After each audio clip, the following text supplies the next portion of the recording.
Hello, everybody. I'm Benjamin Morse, and it's Sunday night, which means it is time for another episode of Explain Yourself. Our guest tonight is a writer who organizes a horror anthology called The 13th Moon. So I'm going to bring in our guest, Phoebe Xavier. Phoebe, how's it going? Hey, Benjamin. It's going well. Thanks for having me on. No, thanks for coming on the show. So I guess we're here to talk about The 13th Moon. Tell us a little bit about the premise of this anthology and where people can find it. Okay, so it is the third volume that we're doing this October.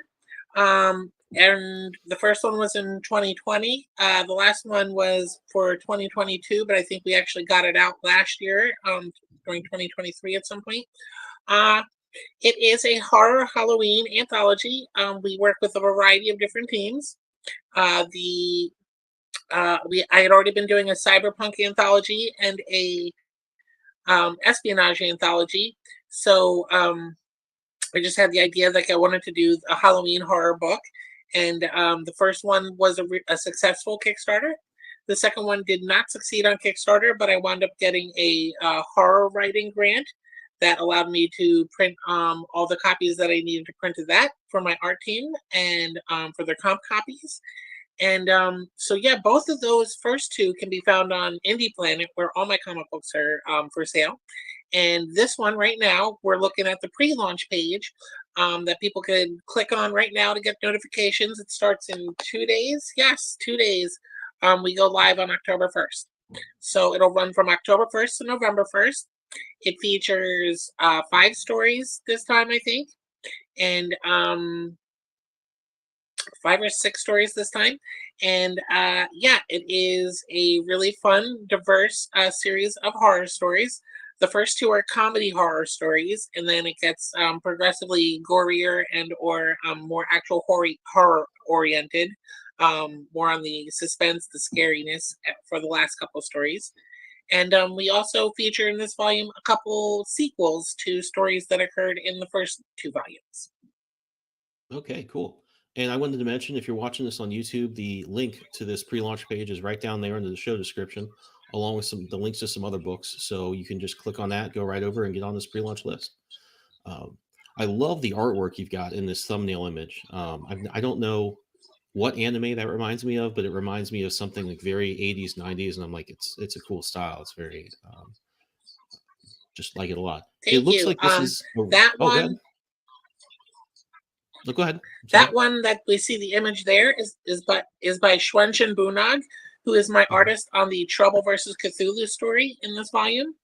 He's also worked with me on Trouble Number One as a comic we put out together, and he did a couple of the art on a couple of my stories in Sidereal Apogee, which is my cyberpunk anthology. So I've worked with him a bunch. His actual day job is drawing hentai. He makes his No. money as a hentai artist.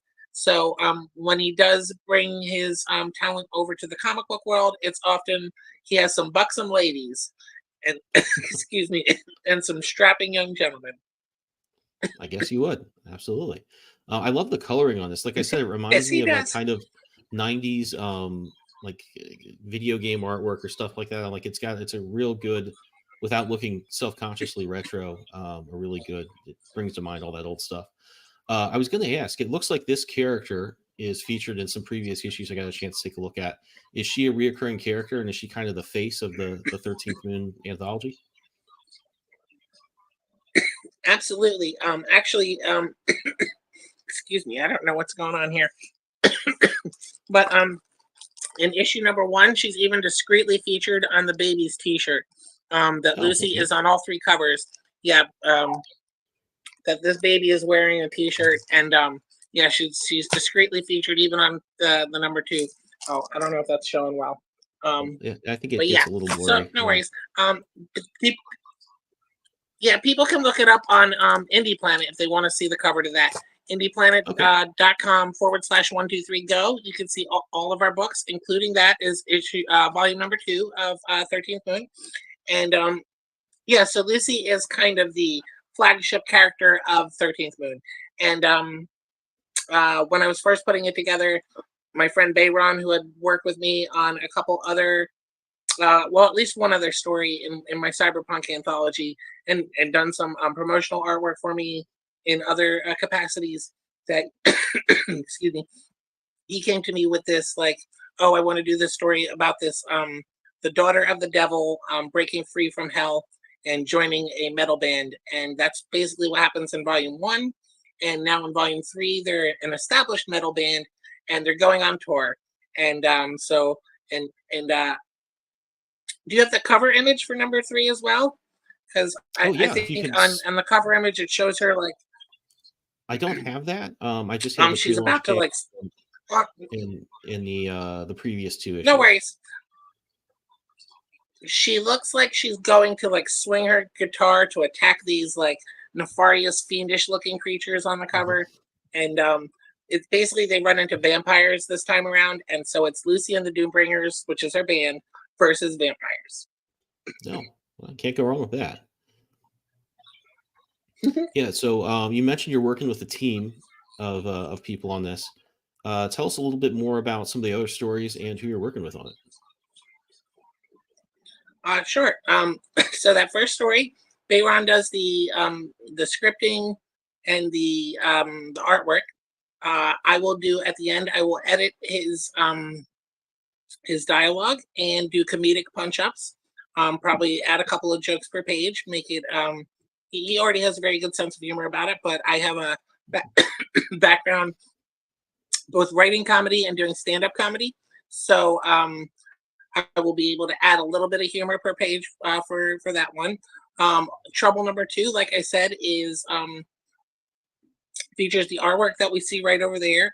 That artist, Schwenchen Bunag, and it is featuring the character Trouble, Tamika Kennedy, who is a 25th century ex-Marine who's retired, but she also has these like amazing like nanotech implants on her arms that allow her to do great. Usually she uses them just to swing these giant talons out of her arms, but she can form them almost in any shape, and she uses that to fight crime, or in this instance, fight Cthulhu, because the second story is Trouble versus Cthulhu. And that one is also another comedy horror. She's a bit of a smartass, so she's cracking jokes the whole time she's fighting that one, and she's assisted by one of her friends who is a young hacker. And the two of them kind of have a back and forth, like that they're always like cracking jokes at each other with each other. So that one's a lot of fun too. And then the third one is Fukushu, which is a kind of a manga styled Yakuza ghost story. And the word Fukushu means revenge. And it's kind of about this unsettled spirit's revenge on the people who harmed her in life. And Frederick is someone I work with on my other books. Frederick is the writer and the artist for that one. I did the lettering. And yeah, Frederick is a big part of our espionage book, which is called Gunmetal Black Ops.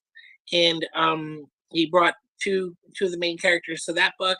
And this was a story, I guess, that he drew several years ago when he was first starting out to do sequential art. And he just felt like he had it improved enough that it was time to redo this whole story. So once I looked at the original pages and I liked the story, I approved it for this volume. And yeah, he did a great job rebooting his own story. Other than that, then the next one is Jeffrey Haas. And he is doing the second part of a story that started in volume 2. And excuse me again, I'm sorry. It takes place in the Book of Enoch in biblical terms. That there's a non-canonical gospel that tells the story of the angels who had sex with the human women, created these babies that were like freakishly large, like these giants. And heaven is like against them, considers them monstrosities or whatever. So in the first story, we saw one of these babies being born, like being trying to be hidden by his parents, and the wrath of heaven to come and destroy the baby. And but the mom managed to kind of hide the baby before she herself was taken out. And so part 2, we see the baby 20 years later when he's all grown up, and excuse me, has a desire for vengeance to avenge his mother.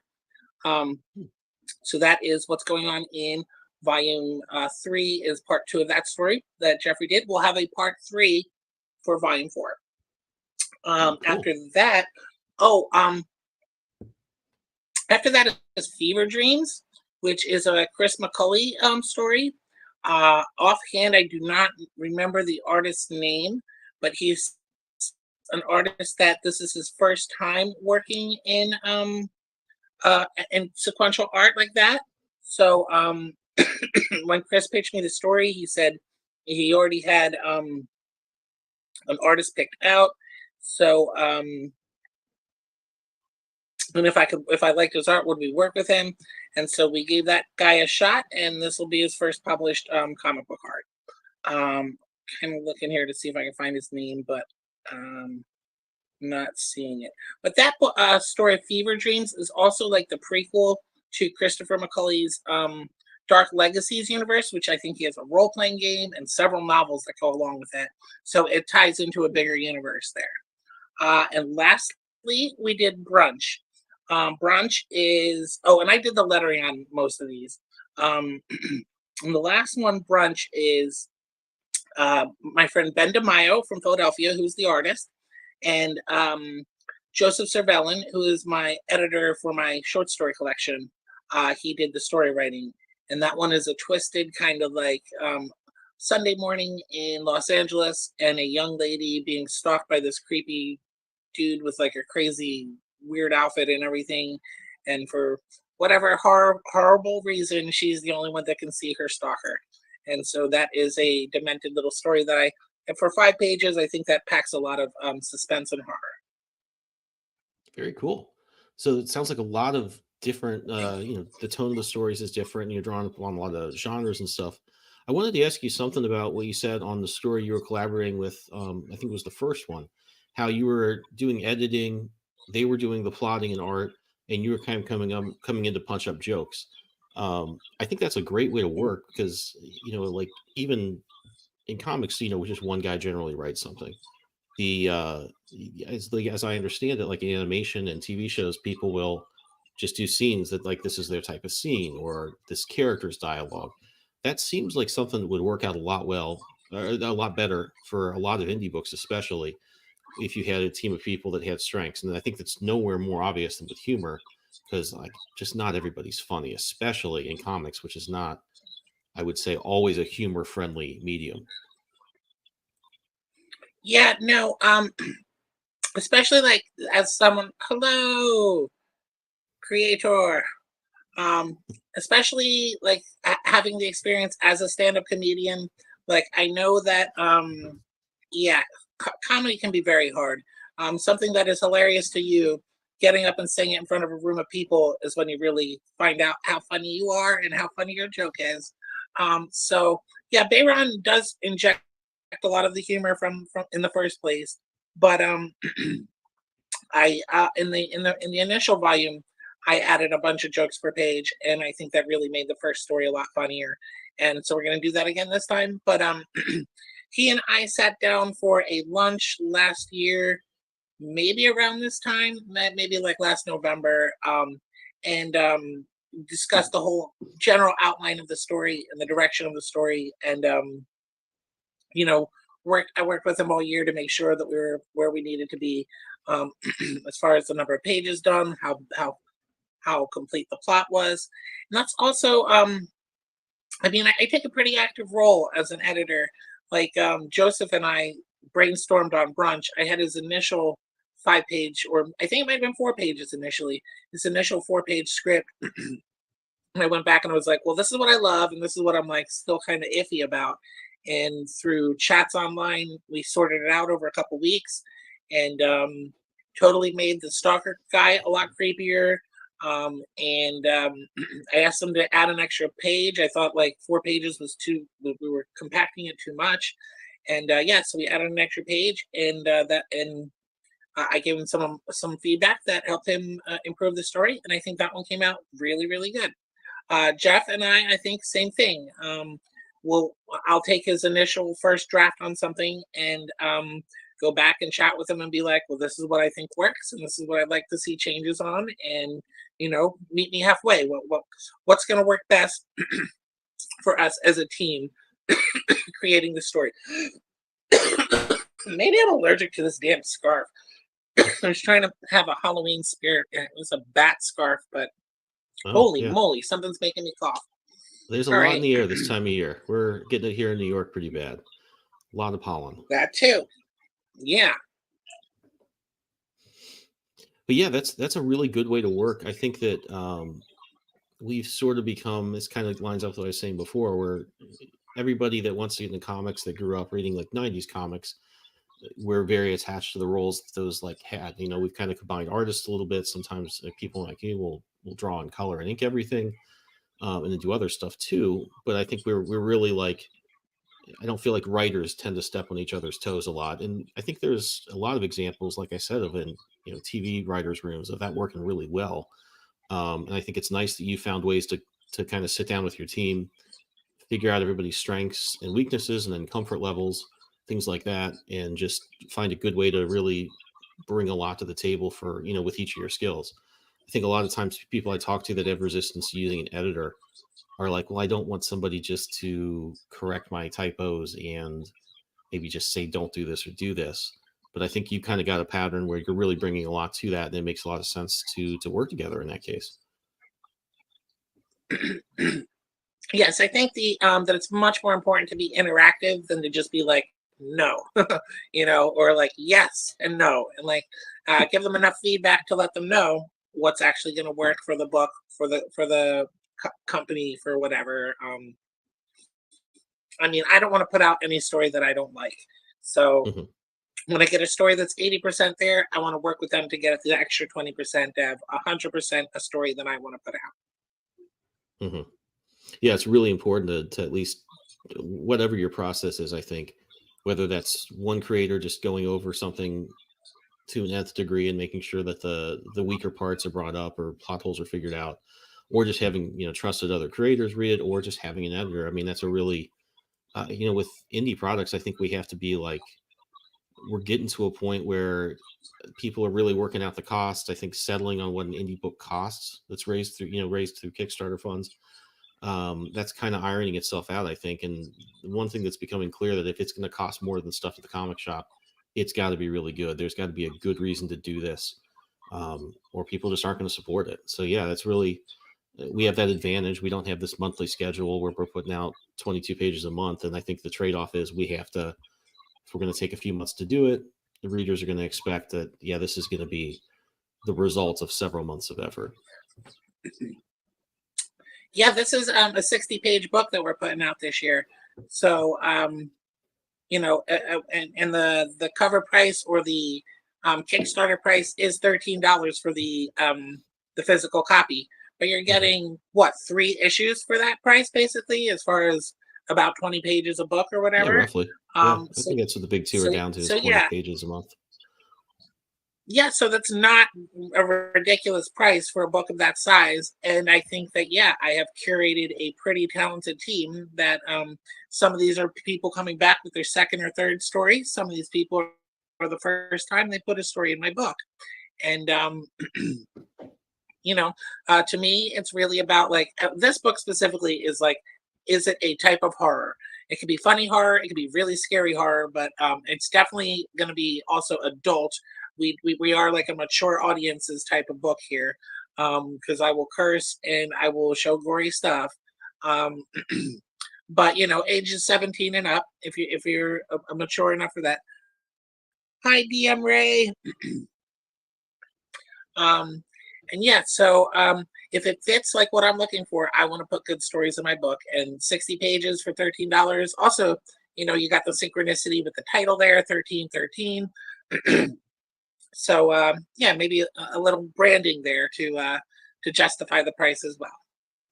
Yeah, that really works out. And I think that is approaching, big 2 level. When you're looking at your page count and stuff, you don't, I assume, have ads and things like that like you would in a book that someone picks up at the shop. So I think that does approach what I've seen so many people post in annoyance at crowdfunded books like, hey, these are just way too much, or the shipping's too much. And that is, I think, a little bit out of control, but it's not, on the creators. Yeah, I think that it's really good to be looking at ways to deliver value a little bit. Just make sure that, hey, I know this is a little more, or the process of getting it's a little differently, but there's got to be some compensation. Do you mind if I throw up some pages from the PDF of issue 2 so I can kind of scroll through and show some of Go the for it. artwork that's in the previous That's version? totally Okay, let's cool. do that. Yeah, Let's yeah. bring that up. And I can ask you some questions about the art, and maybe when we have the ones that are teams that you have worked with that will have stories in volume 3 here. So I was kind of just scrolling through this as we were talking. Really nice stuff. This one reminds me a lot of Jock, who's a favorite of mine artistically. But Oh, cool. just want to finish. But tell us Yeah, that is if any of these Renan are people Baltimore. that'll be in 3. Oh, I'm sorry. Go ahead. That's Renan Baltimont. He's from the Philippines, I believe, and his art Okay. was in volume 1 and in 2 stories in volume 2. But no, it does not make an appearance this time. Okay. But working with him, that's my story. That's the intro guy. He's kind of like our crypt keeper. He intros into the episode or into the book, and then outros out of the book. And that artist is JMA, Juan Manuel Almiron, and he is from I want to say Colombia. I know he's from down there in South America somewhere. He is also on Jeff's story, and he will be back for volume 3. Yes, Cool. Juan will be. Yes. Very cool. You've mentioned your team is some of these are people I guess you're local to, and you sit down and have lunch. Other people, it sounds like, are just from all over the globe. How did you put this team together? So Facebook has a ton of forums that are for linking up artists and writers in independent comic books. And so sometimes I find some awesome people in Asia or South America. I think at one point we had people on every single continent except for Antarctica working on books. Right now I know parts of my teams are in South America, Southeast Asia, and America. I don't think there's anyone actively in Africa or Europe that we're working with right now. But yeah, but it's mostly through Facebook, and it's also it works for those people and it works for me in that I'm not independently wealthy, and I understand if someone in America needs to charge $100 page rate because of how much their cost of living is, Mm-hmm. but the American dollar goes a lot further in Argentina or Thailand or the Philippines. So I'm able to pay someone what is worth their time by working with people where the American dollar is worth more. So works out for me. I'm not ripping anybody off, and I'm finding very talented people in smaller markets to bring to the American market. Yeah, very cool. Yeah, that's definitely something. I mean, we see that at the big 2 a lot, and I think that's been a big part of why page costs are been stagnant or going down over the last few years. But I think that does on the upside bring together teams and people to markets they wouldn't otherwise be able to. And like you said, also feel like you're doing something ethically. It takes so much time to draw a comic book page, like a long time, and Yeah. that's where it really you got to find ways to make it work for everybody. Cool. Well, Francine, who does the coloring. Francine does the coloring on Trouble. She's not in this volume, but she's in volume 3. But she's like a college student in the Philippines. That the rate that I'm paying her is A, something I can afford, and B, is a lot of money to her. Like is enables her to go out and buy clothes and food and stuff. Like for what to us is not a lot of money necessarily. Mm-hmm. Yeah. Oh, there's JMA again. He did the JMA did this story. He is also the artist on the Enoch books that I mentioned, or the Enoch stories. So he'll pop up again in this issue. But JMA is very talented. Yeah. Yeah, I love this stuff here. A lot of texture in there. Joseph wrote that one. Joseph Cervellin wrote that, and he wrote another one in this volume, and he is back in volume 3 with Brunch. Very cool. Awesome. So I'm going to take a quick break, and I'm going to bring back our Kickstarter screen. And I'm going to play a quick message from our friends at another place. Let me bring that back. There we go. And cool. All right, we'll be back in just a second. Click that mouse and warp into All Ages of Geek's website, your ultimate portal to everything geek culture. Here you'll find articles that speak your language, from the latest anime buzz to the coolest tech trends. Our mission? To celebrate geekdom in all its glory. Whether you're a gamer, a comic enthusiast, a 90s kid, or an anime aficionado, we've got something for you. Dive deep into them with All Ages of Geek.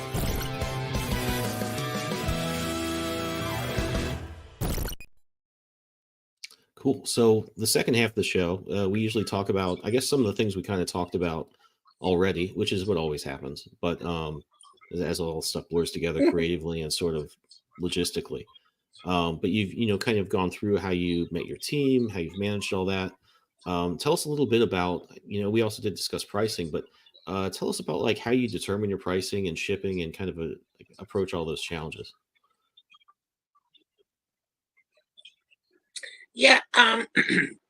Well, one cool thing about the way that I do Kickstarter and or my regular books is that I work with Kablam, and Kablam is a company that prints books, but also they will fulfill Kickstarters. So when I tell them, hey, I have 80 books I need to print, but here's 60 of them go to these 60 different people, they will mail them direct to those people, so they only get shipped once. And I don't have to reship stuff. They don't send me 100 books that I have to repackage. So I think that helps the shipping cost. I think that's something that people with Kickstarters should be looking at more if they're fulfilling, book printing. And then the other cool part of that is then my books are available on Indie Planet, which is the other half of their company, and that they are available print to order, which means I don't have to sit with 400 copies in my room. I can have, every time somebody wants a sale, they get it printed up from them and mailed directly from them. So they have that online boutique that allows that sort of situation. And that's just a lot more convenient for me. And I think more convenient for the people who are ordering. And maybe just like environmentally, that like it only ships once. It doesn't have to sit in my room for 5 months until you want one, and then I mail it to you when you want it. It prints once and ships once. So I think that's pretty cool. Pretty cool service that Indie Planet / Kablam does. The pricing on this one has always been like I said, kind of a branding thing. The first issue was I want to say 52 pages, and that one was square bound. So it's more like a graphic novel kind of feel. It's not unstapled. The second one was 66 pages, but staple bound. And then the third one's going to be 60 pages and staple bound. And again, when you're getting the equivalent of about 3 issues for that price, I think that's pretty fair. And because of how like rare and independent it is, that, most of the people that read this book are going to be the supporters of it on this Kickstarter. That, yeah, maybe over the next couple of years, I'll sell a bunch of them through Indie Planet. But like the big promotional push is this month right here, this next month. And that's going to be the most media attention I direct towards it. Or, I'm not going to be doing another podcast, a series of podcast appearances to promote this book ever again. This is the big push right now. And yeah, anybody that's watching, I don't know, I'm not in the chat. I'm focusing on the video part of this right here. But if you're in there, please go to the page, go click on notifications. You don't even have to buy the book later. It just helps us in the stinking Kickstarter algorithms. The more people we have receiving those notifications, the more that they think we're doing great, and maybe we're doing great. So yeah, please go in there and click for notifications. I think we have 32 people so far. It'd be awesome to get that to 40 by Monday night when we actually launch. I guess that's midnight Monday night going into Tuesday. And as far as I think I put it for like $5 for American shipping, or maybe $3 to $5, and Canadian a little bit more expensive, because that's about what it is. It varies from place to place, like region to region, but we're not trying to pad profit into the shipping cost. We're just trying to get the book out. $1,300 is our goal this time, because that covers printing of about 80 of them, sending them to shipping, and also paying Bayron, who hasn't been paid yet. So like And the merch that I'm offering, stickers and buttons, most of that stuff is already printed. So yeah, the main cost here is covering Bayron's salary and printing and shipping. So that's really we're just trying to clear that. And if something crazy happens and we go viral and we do 1,300 in a week, and then we can do 3,000 over the month, that's great. You know what I mean? Like that's great that me and Bayron might be able to get more copies and afford groceries for a month or two. But this isn't like $100,000 campaign or anything. We're not trying to ship 10,000 copies, and we're modest people just having fun making comics. Yeah, and I think that's the great thing about working with Kablam. I've worked with them, I think, on the first 3 Scarlet Twilights, and I'm planning on working with them on the one that I'm going to launch in a couple weeks here. The great thing about that, especially for Awesome. creators starting out, is that you don't have to commit to like a giant print run and then set your goal accordingly.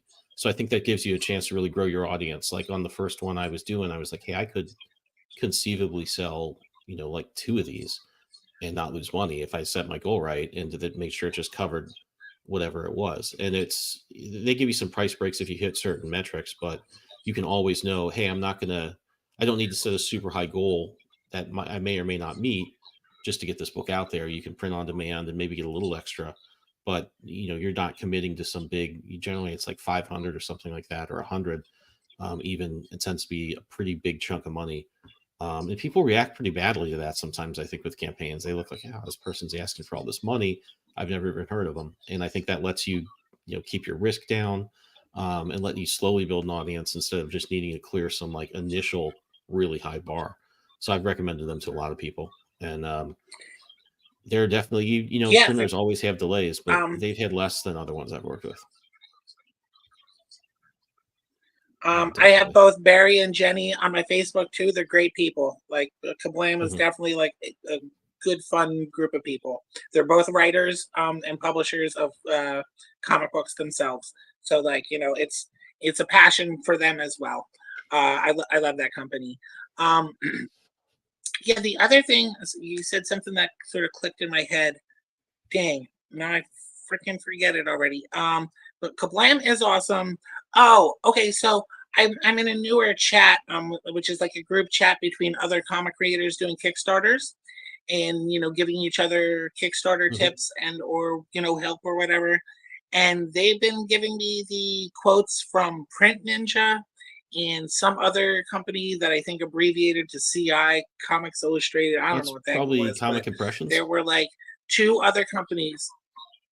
That's it. Yeah. Yeah, I think. And so Comic Impressions and Print Ninja. He's a good guy.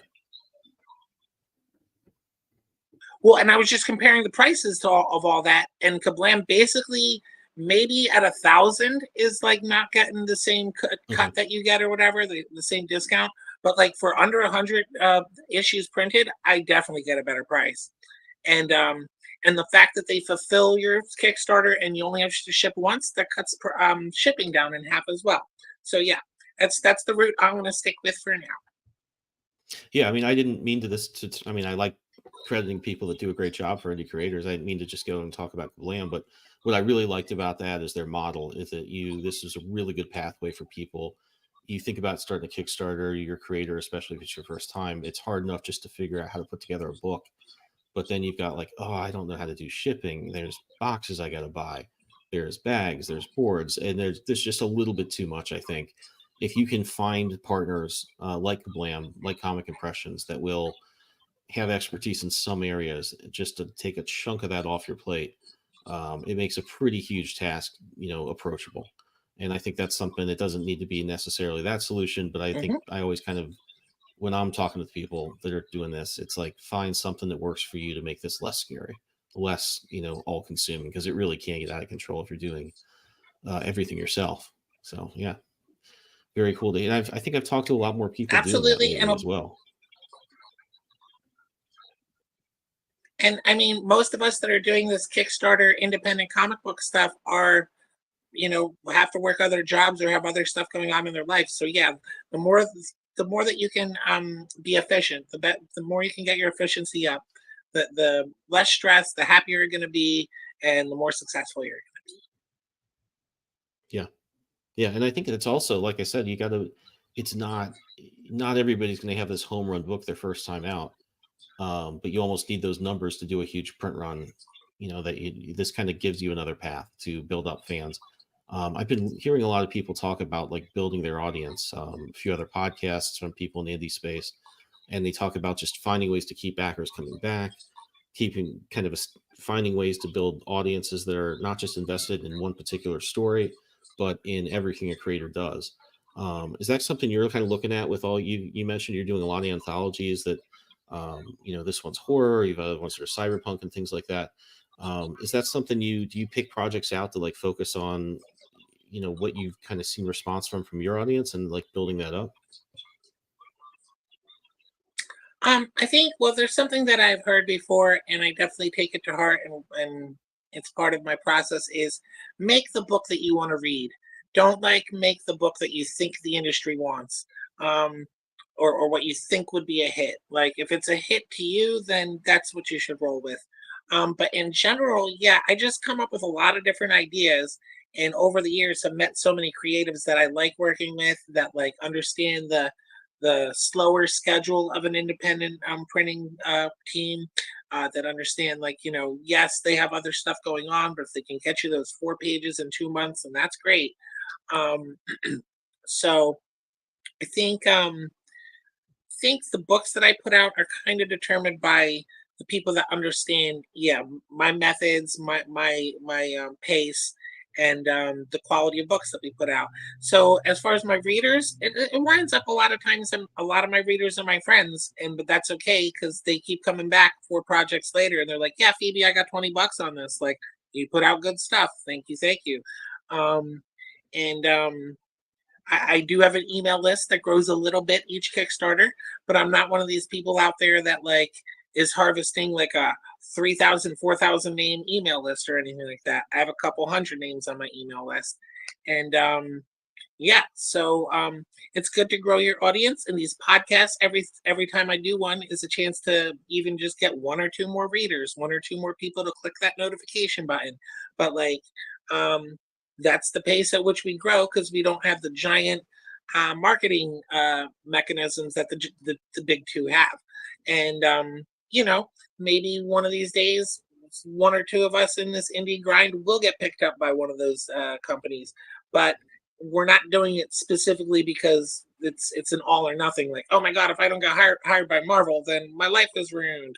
No, I mean that's a weird, like, pipe dream that maybe some of us will get there, but it's not that important. What's important to me is to continue to put out books that I like with teams that I get along with. Yeah, that's a good goal. I mean, that's I think something I've noticed people maybe not having a really good idea of what they want to get out of this. I mean, they have like a vague idea. Well, I'd like to be famous at writing the X-Men. I'm sure everybody wants that, including me.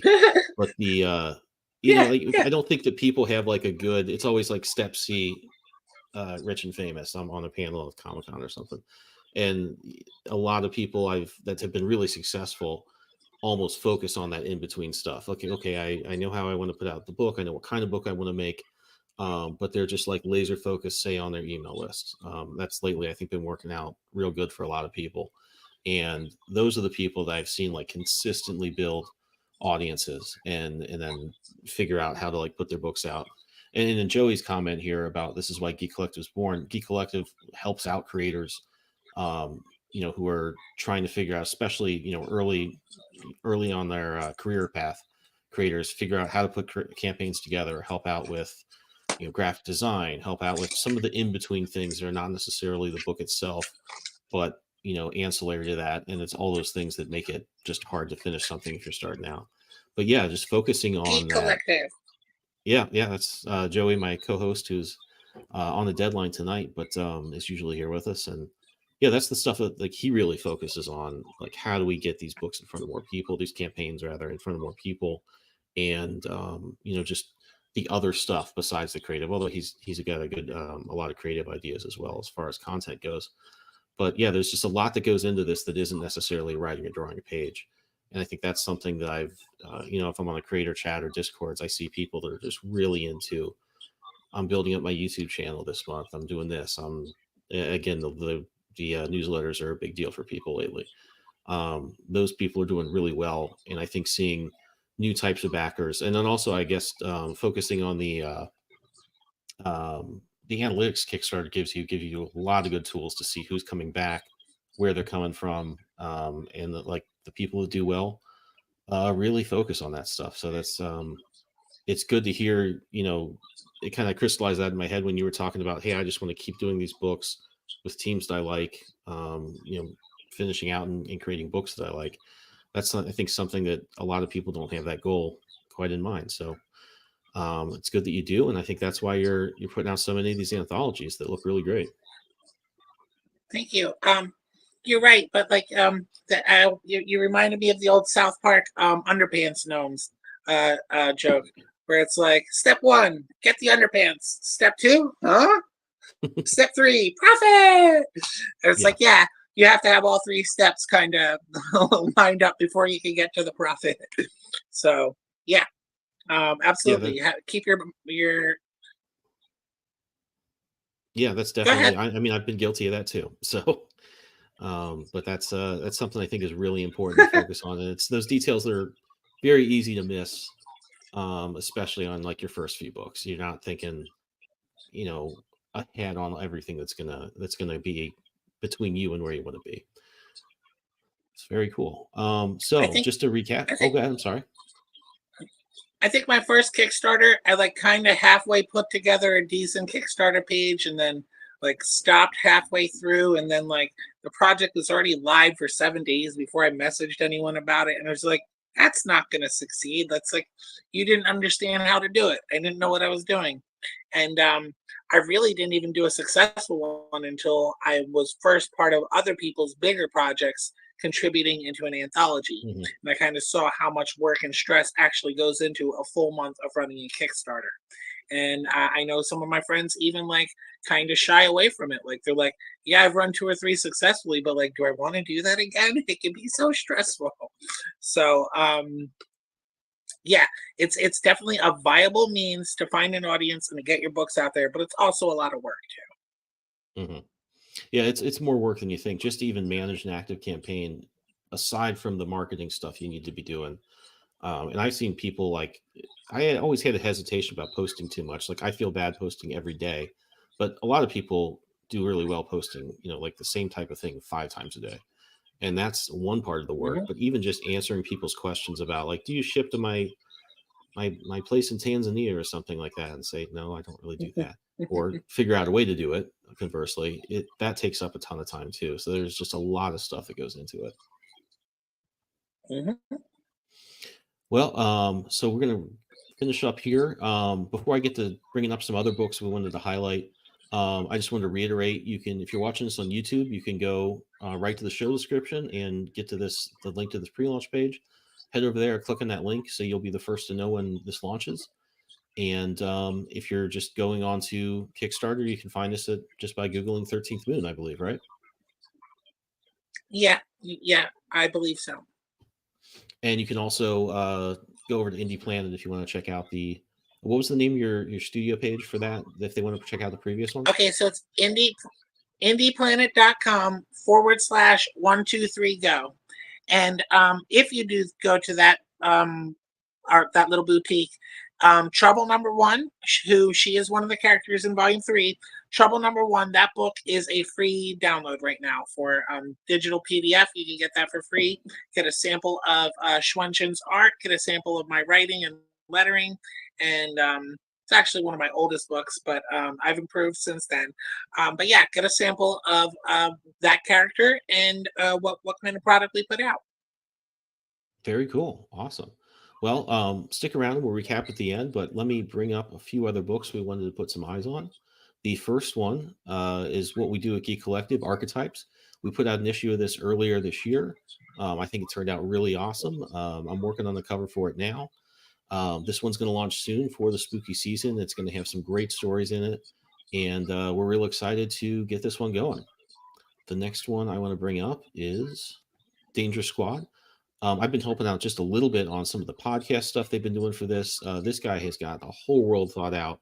There's this podcast that sets up the story. I've seen the story pages themselves. The art is good throughout, as it is what you see here. I know sometimes the covers are good and the interiors aren't. This isn't one of those books. This one's really cool. It's got a great 80s vibe to it. And head over there to this one launches soon. This will get in that list and you'll be able to hear it. Next one I want to bring up is Sherlock Holmes, The Phantom Masquerade. As you can probably guess from looking at this, this is kind of Sherlock Holmes facing off against the Phantom of the Opera, since they're both public domain. It's by our friend Daniel Calvin. This is another story I've seen a bit of. I did this cover that you're seeing a snippet of here. And the story is really cool. If you're a fan of Sherlock Holmes, obviously you're going to love this. If you're a fan of Phantom of the Opera or just moody old Hammer horror movies that take place in London, you're going to love this one. So definitely head over there and check that out. You've got 17 days left on this one. Another one I wanted to bring up is, oh, that's the wrong one. There we go. This is a cover that's going to be a gatefold fold-out cover I did for our friend Nandor Fox's book Manchild. This one is going to launch really soon, I believe. So head over to Kickstarter and check that one out. I just cannot wait to see this cover actually printed up. Had a lot of fun doing it. So I'm really excited to see this one launch and then finally see some of those covers out in the wild. There's also some really great other books or covers I've seen for this. I've read the script. It's a really cool one. So I think that's it, except for my book, which I wanted to bring up. That is Scarlet Twilight, Countdown to Cobalt Crisis. This is the sequel to We Are Scarlet Twilight, which came out a couple years ago. The next story is going to be a combination of sort of your Secret Wars and your Crisis on Infinite Earths, but done in that sort of 1940s retro golden age style. So hopefully we're combining some things about both of those things that'll go together really well, avoid some of the problems in the big crossover events, and just make it a really fun ride through a golden age adventure. And this one's going to launch any day now. I just have to finish up. I'll show this for a second. One more page. I need to finish the colors on. But if you're a fan of public domain characters, you'll probably recognize that guy who's going to show up in this one. So I'm excited to get that out there, to share some of the twists and turns we have for this, and get this one out in the world. So I think that is it. Phoebe, thank you for coming on and telling us about the 13th. Thank you for having me. 13th moon. So this one launches, you said, thank you. Tomorrow. Your art is awesome. Oh, thank you. Thank you. Well, tomorrow at midnight. So, like at the very beginning of October 1st. Wow. Okay, so you're going right for the 12 a.m. If someone's up, then they can start financing us. Cool. It's appropriate. That's good for an October book. I like it. All right. So I hope everybody will head over and check out the 13th Moon. I'm excited to see it launch tomorrow, and I'm excited to see some of the other books that we've been talking about. I believe Danger Squad's going online pretty soon, so I hope everyone will check that out as well as Archetypes. These are all books that are going to be great for the October season and running up to Halloween. So excited to see a lot of that getting out there. Phoebe, thanks again for coming on. Thanks for having me, Benjamin. Absolutely. And we'll see everybody next week. Have a good one. Good night, everybody.